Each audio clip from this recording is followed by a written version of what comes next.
was good. It was a great performance. In particular the first 40 minutes, I thought our boys played really good footy. Second half we can get a lot better, but any time you come to Queensland and win, and in particular after winning here in Game 3 last year, it was a bit of a challenge for us to come and see if we can win 2 in a row. If you said to me before the game 18-6, I would have taken it. How good is that to know that you can sit there and get better? Yeah, I think with this group of players, they worked extremely hard throughout the week. We're always confident that we're going to put in a good performance, but being up here and being in Queensland and just the amount of times that Queensland just play so well up here, we had to be good, better than good, and I thought we were better than good in the first half, but second half we struggled a little. Any celebrations, Laurie, last night, or pretty tame? Oh, it's pretty tame. We did have a couple of beers, although the players are different to when I was playing. If I was playing, I'd probably still be going. But the players, I think they were all wrapped up by about 1 o'clock. So yeah, it's pretty tame. You've been through hell here so many times as a coach. So just humour me for a second and be personal about what it meant to you personally. Yeah, I think any time you just win, I think you just enjoy it. It's one of those things that it's a tough place to win at. But I've been in this position before where you win game 1 and then you lose the series. So I think with experience, you know that you can't get carried away. It's only one game.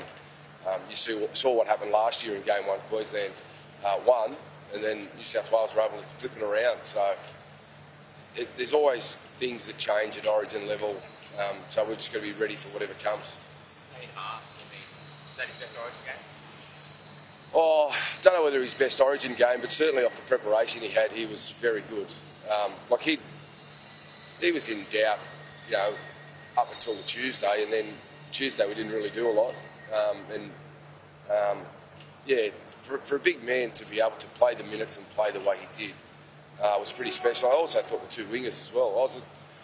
You're a little bit concerned coming into games with wingers that you think maybe a little bit underdone, because I think they only played 1 game in about 5, or I think in Brian's case probably 6 weeks.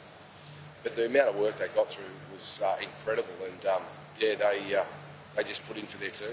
Laurie, you said in the press conference yesterday that there was perhaps a few niggles come out of the game. Can you enlighten us on any of this? Yeah, I haven't really checked in this morning, but there was a few guys, just little bumps and bruises as you would expect. I'm unsure how bad they are. I don't believe they're too bad, but some of them might not be able to play this weekend. But again, I'm unsure. Any names, or you want to leave that to the clubs? Yeah, no, the clubs will work that one out. Yeah, there's not too many of them, I don't think, when I got round and spoke to the players. But once the adrenaline's flowing after the game, they're not going to tell you too much. It's when they settle down and start to feel their leg and feel their arms and shoulders that they start to worry a little bit about it.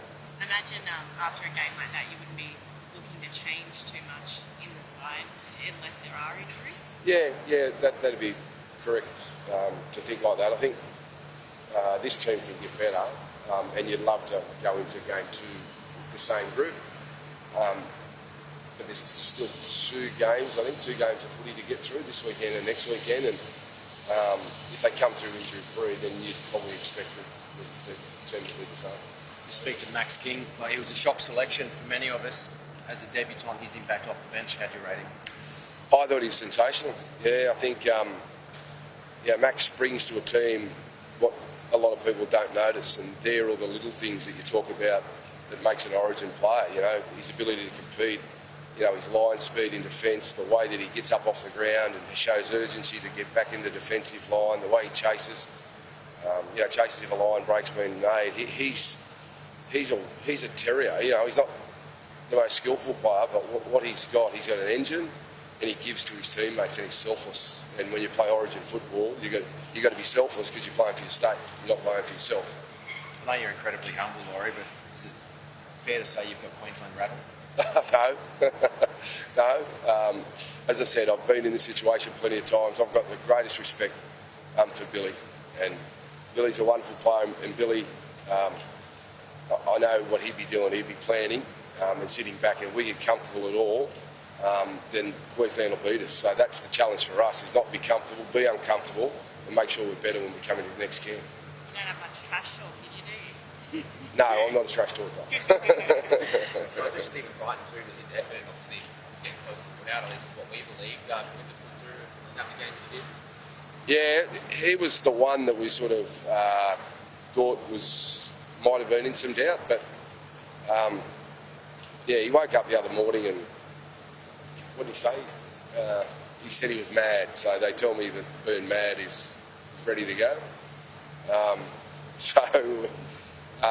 Yeah, once he said that, it was like, righto, he's ready, and he defended really well last night, Stephen. We had some tricky situations there where we had to make the right decision with Zach, and he did that. So, yeah, he's a special player. Is the fear of Suncorp gone now?